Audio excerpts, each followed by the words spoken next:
आज का जो क्लास है, आज का जो सेशन है बहुत ही इंटरेस्टिंग होने वाला है, ख़ास करके वैसे बच्चों के लिए जो मिडिल स्कूल या तो फिर हाई स्कूल या प्लस टू में पढ़ाई करते हैं और इंग्लिश से बहुत ही दिलचस्पी रखते हैं। तो चलिए देर न करते हुए स्टार्ट करते हैं। आज का जो टॉपिक है वो ग्रामर सेक्शन से, आपने थंबनेल में देख करके समझ में आ गया होगा आपको। और ये टॉपिक है नरेशन। बहुत ही इम्पोर्टेंट, बहुत ही महत्वपूर्ण टॉपिक है। इसका नाम क्या है? नरेशन। नरेशन को हम हिंदी में पहले तो कथन कहते हैं। इसको नरेशन को क्या कहते हैं? कथन। यदि कथन को यदि आप नहीं समझ पाया तो कथन कहने का मतलब हुआ बात हुआ, किसी की कही गई बात जो है वही कथन होता है, स्टेटमेंट नहीं, यानी नरेशन होता है। नरेशन हम इंग्लिश ग्रामर के अंदर में इसको हम कैसे समझते हैं, सबसे पहले उसको जानना जरूरी है। इसमें क्या होता है कि स्पीकर जो है, जो वक्ता है, वो क्या करता है? किसी की बात को, जो बोलने वाला है वो किसी के कही गई बात को क्या करता है? दो तरह से व्यक्त करता है। दो तरह से क्या करता है? उसको व्यक्त करता है। एक तो है कि हूबहू उसी के शब्दों में व्यक्त कर गया, जैसे कि उसने कहा था, है ना। और फिर दूसरा तरीका है कि अपने स्तर से कुछ उसमें क्या करना है, अपने स्तर से उसमें कुछ मिला जुला करके उसको बोल देना है, कह देना है। तो वो क्या होता है, आपको उस तरह से उसको व्यक्त किया जाता है। तो इसीलिए इसको दो भागों में बांटा गया है। इसको व्यक्त करने के दो तरीके हैं। एक क्या है कि डायरेक्टली, क्या? डायरेक्ट स्पीच, और एक होता है इनडायरेक्ट। क्या होता है? In direct speech. नरेशन दो भागों में बांटा गया है। एक है डायरेक्ट और एक होता है इनडायरेक्ट। यानी डायरेक्ट को क्या कहते हैं? हम प्रत्यक्ष कहते हैं। क्या कहते हैं? प्रत्यक्ष कथन। और एक होता है अप्रत्यक्ष। क्या होता है? अप्रत्यक्ष कथन। ठीक है, इसको आपने समझ लिया। चलिए अब हम बात करेंगे कि डायरेक्ट स्पीच क्या होता है। डायरेक्ट स्पीच क्या होता है? यानी रिपोर्टिंग। क्या होता है? रिपोर्टिंग। किसी की कही गई बात को हूबहू उसी के शब्दों में कह देना, बताना, क्या होता है? डायरेक्ट स्पीच होता है। अब कैसे होता है डायरेक्ट स्पीच? एक एग्जांपल के माध्यम से समझते हैं कि डायरेक्ट स्पीच जो है किस तरह के स्टेटमेंट्स, किस तरह के कथन को जो हम स्पीच को हम कहेंगे, वो हम देख लेते हैं। चलिए सबसे पहले नरेशन का डेफिनेशन हम देख लेते हैं उससे पहले। ठीक है, डेफिनेशन देख लेते हैं। डेफिनेशन से कुछ क्लियर हो जाएगा। लिख लेते हैं छोटा सा definition. Reporting the words of a speaker to another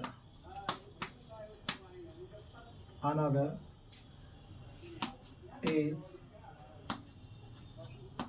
called narration। ठीक है, किसको नरेशन कहेंगे? Reporting the words of a speaker to another is called narration. यानी नरेशन जो है स्पीकर यानी वक्ता के बातों को जो कहा जाता है, यानी किसी की कही गई बातों को जब वक्ता उससे व्यक्त करता है, दूसरों को कहता है, तो दूसरे को कही गई बात को हम क्या कहते हैं? नरेशन कहते हैं। अब नरेशन के टू पार्ट्स बता दिए थे, अभी जस्ट बताए हैं। एक होता है डायरेक्ट और दूसरा होता है इनडायरेक्ट। अब यहाँ पे हम कुछ स्पीच लेते हैं और उसे समझते हैं एग्जाम्पल के माध्यम से किस तरह के जो स्पीच है उसको हम डायरेक्ट कहेंगे और किस तरह से के स्पीच को हम क्या कहेंगे? इनडायरेक्ट कहेंगे, है कि नहीं। He said to me, he said to me I am happy। he said to me I am happy। अब यहाँ पे एक क्या है? ये डायरेक्ट स्पीच है। क्या है? इसको हम क्या कहेंगे? डायरेक्ट स्पीच कहेंगे। क्यों? क्योंकि इसमें जो है स्पीकर के बातों को जो है हूबहू क्या किया गया है? उसी के शब्दों में रखा गया है। he said to me I am happy. अब यहाँ पे दो सेंटेंस के पार्ट है, दो अलग अलग पार्ट है कि नहीं। तो इसके इस पार्ट को, इसको समझना बहुत ही जरूरी है। इसके इस पार्ट को हम क्या कहते हैं, रिपोर्टिंग स्पीच। क्या कहते हैं, रिपोर्टिंग, ध्यान रखना है, इसको लिख लेना है, रिपोर्टिंग स्पीच। और ये जो दूसरा पार्ट है जो कि इन्वर्टेड, डबल इन्वर्टेड कॉमा के अंदर है, इसको हम क्या कहते हैं, रिपोर्टेड स्पीच। क्या कहेंगे, रिपोर्टेड स्पीच। क्या कहेंगे, ध्यान देना है, इसको बिल्कुल ही याद रखना है कि जो सिंगल कॉमास के पहले है इस पार्ट को हम क्या कहेंगे, रिपोर्टिंग स्पीच, और जो इन्वर्टेड कॉमास के अंदर है उसको हम क्या कहेंगे, रिपोर्टेड स्पीच। इसको एकदम से याद रखना है, क्योंकि जब भी कोई रूल बनेगा और उसमें हम क्या करेंगे, ऐसे नहीं बताएंगे, रिपोर्टिंग स्पीच और रिपोर्टेड स्पीच की चर्चा करेंगे, ठीक है। तो यहाँ पे एक बात और ध्यान देना है कि ये क्या है, डबल इन्वर्टेड कॉमास के अंदर है, और ये कॉमा के, एक कॉमा से क्या हुआ, ये घिरे हुआ, ठीक है। तो अब हम बात कर लेते हैं कि ये जो इसमें जो रूल है, नहीं, ये इसका जो फर्स्ट वर्ड जो है, जो रिपोर्टेड स्पीच है, उसका फर्स्ट वर्ड क्या होना चाहिए, कैपिटल होना चाहिए। दूसरी बात है कि रिपोर्टेड स्पीच जो है डबल इन्वर्टेड कॉमास के अंदर होगा, उसको हम रिपोर्टेड स्पीच कहेंगे। जो कॉमास के अंदर होगा, एक कॉमा से घिरा रहेगा, उसको हम क्या कहेंगे, रिपोर्टिंग स्पीच कहेंगे।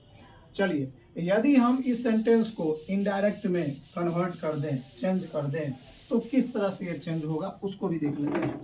नहीं, सेट टू क्या बदल देंगे, इसको टोल्ड में बदल देंगे, है कि नहीं।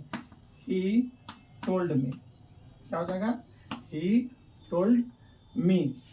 कॉमास हटा देंगे, इसके बदले हम दैट का यूज कर देंगे। इसके बदले आप दैट, इफ, वेदर, इस चीज का आप यूज कर सकते हैं, ठीक है। इसके लिए आगे रूल है, किस तरह के सेंटेंसेज रहेगा रिपोर्टेड स्पीच के अंदर, तो क्या लगाएंगे, किसमें दैट लगाएंगे, किसमें इफ या किसमें वेदर लगाएंगे, ठीक है। तो दैट हो जाएगा, उस इन्वर्टेड कॉमास, इसको हटा दी, कॉमा को हटा दिया, तो दैट लगा दिया है ना। और फिर यहाँ पे क्या हो जाएगा, he said to me I am happy, he told me that, क्या हो जाएगा, he was happy। ये कैसे हो गया, इसको जान लेना है, ही वॉज हैप्पी क्यों हो गया, ही क्यों हो गया, इसको जान लेना है। इसको जानने के लिए हम क्या करेंगे, एक फॉर्मूला होता है, बहुत ही इंपॉर्टेंट, नरेशन के अंदर बेसिक फॉर्मूला है। ये सारे जो डायरेक्ट से इनडायरेक्ट में हम चेंज करेंगे वो सभी पे लागू होता है, नहीं तो सभी तरह के जो है डायरेक्ट स्पीच में लागू होगा। इसको हम क्या कहते हैं, 1 2 3, क्या कहते हैं, SON, क्या कहेंगे, SON, यानी 1 2 3। अब ध्यान देना है कि SON और 1 2 3 क्या है। SON का मतलब हुआ S for subject, O for object, N for no change. यहाँ पे 1 का मतलब हो गया फर्स्ट पर्सन, 2 का मतलब सेकेंड पर्सन, और 3 का मतलब थर्ड पर्सन। पर्सन आपने जाना होगा, ठीक है। अब यहाँ पे देखिए, यहाँ पे क्या है कि ये कोई सा भी, ये जो रिपोर्टिंग जो स्पीच है, किसी भी टेंस में क्यों ना हो, और ये भी किसी टेंस में क्यों ना हो या केस में क्यों ना हो, इसका यूज जो है सभी जगह होता है, सभी सेंटेंसेस के अंदर। जब हम डायरेक्ट से इनडायरेक्ट में चेंज करेंगे तो होगा, किस तरह से होगा। अब देखिए, यहाँ पे ये फर्स्ट पर्सन था, क्या था, फर्स्ट पर्सन, तो क्या है, फर्स्ट पर्सन सब्जेक्ट अनुसार। यदि रिपोर्टेड स्पीच का सब्जेक्ट फर्स्ट पर्सन में हो, आई हो या वी हो, तो फर्स्ट पर्सन किसके अनुसार बदलेगा, सब्जेक्ट के अनुसार। किसके सब्जेक्ट के अनुसार, रिपोर्टिंग स्पीच के सब्जेक्ट के अनुसार, ही के अनुसार बदल जाएगा। तो ही के अनुसार यहाँ पे क्या हो गया, ही हो गया, ठीक है। और सेकेंड पर्सन जो रहेगा वो ऑब्जेक्ट के अनुसार। यदि यहाँ पे यू रहेगा तो ऑब्जेक्ट के अनुसार, यहाँ पे ऑब्जेक्ट है इसके अनुसार हो जाएगा क्या, ये बदल जाएगा, ठीक है। यहाँ पे ऑब्जेक्ट के अनुसार क्या हो जाता, आई हो जाता, ठीक है। और थर्ड पर्सन रहेगा, ही सी इट दे रहेगा, तो नो चेंज, क्या होगा, नो चेंज, ठीक है। चलिए, इसको हम थोड़ा सा और डीपली समझ लेते हैं। अब यहाँ पे देखिए, दूसरे सेंटेंस के माध्यम से हम देख लेते हैं कि किस तरह से बदलता है। He said to me, you are poor।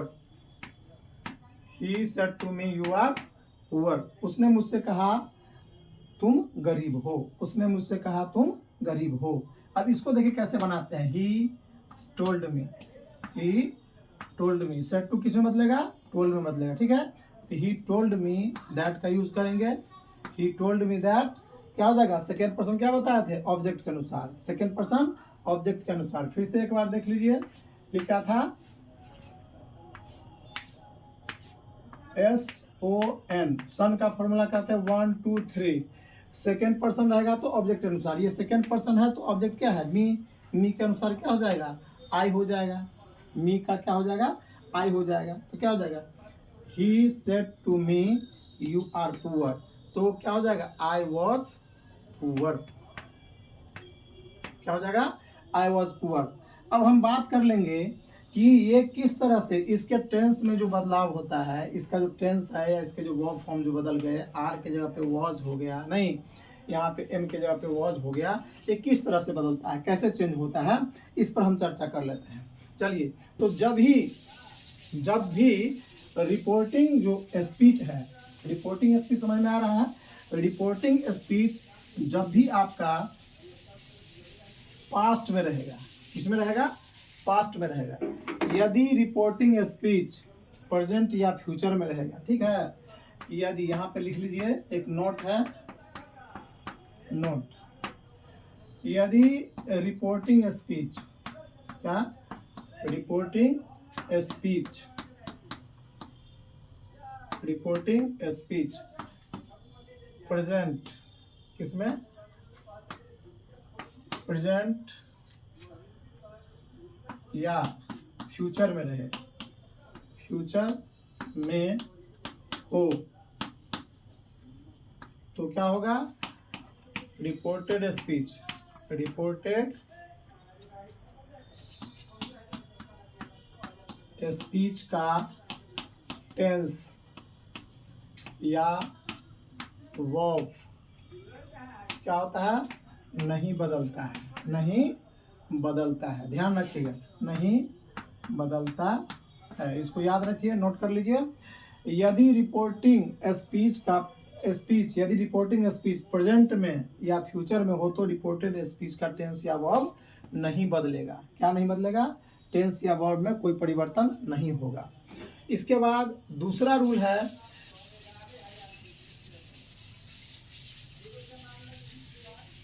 दूसरा नियम है, दूसरा, यदि रिपोर्टिंग स्पीच, यदि रिपोर्टिंग स्पीच पास्ट में हो, किस में हो, पास्ट में हो, पास्ट में हो, तो रिपोर्टेड स्पीच के टेंस या वर्ब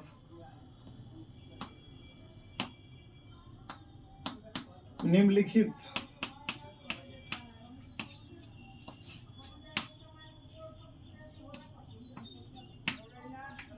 तरीके से बदलते हैं, कैसे, अब देखिए, यदि ये सिंपल प्रेजेंट रहेगा, क्या रहेगा, सिंपल प्रेजेंट, डायरेक्ट स्पीच में क्या रहेगा, और ये इनडायरेक्ट स्पीच, डायरेक्ट और इनडायरेक्ट, यदि ये सिंपल प्रेजेंट में रहेगा, प्रेजेंट रहेगा, तो क्या हो जाएगा, ये सिंपल पास्ट में बदल जाएगा, किसमें, सिंपल पास्ट में। ये प्रेजेंट कंटिन्यूअस रहेगा, कंटिन्यूअस, तो किस में बदल जाएगा, प्रेजेंट कंटिन्यूअस, पास्ट कंटिन्यूअस में, पास्ट कंटिन्यूअस में बदल जाएगा। यदि ये प्रेजेंट परफेक्ट में रहेगा, किसमें, प्रेजेंट परफेक्ट, तो क्या हो जाएगा, ये पास्ट परफेक्ट, किसमें, पास्ट परफेक्ट में बदल जाएगा। यदि ये प्रेजेंट परफेक्ट कंटिन्यूअस में रहेगा, किसमें, प्रेजेंट परफेक्ट कंटिन्यूअस, कंटिन्यूअस में रहेगा तो हो जाएगा ये पास्ट परफेक्ट कंटिन्यूअस। ठीक है। इसके अलावा यदि कोई रिपोर्टिंग स्पीच जो है सिंपल पास्ट में रहेगा, किस में रहेगा? सिंपल पास्ट में, तो किस में बदल जाएगा? पास्ट परफेक्ट में। किस में?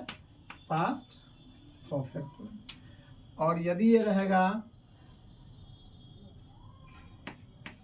पास्ट कंटिन्यूअस में,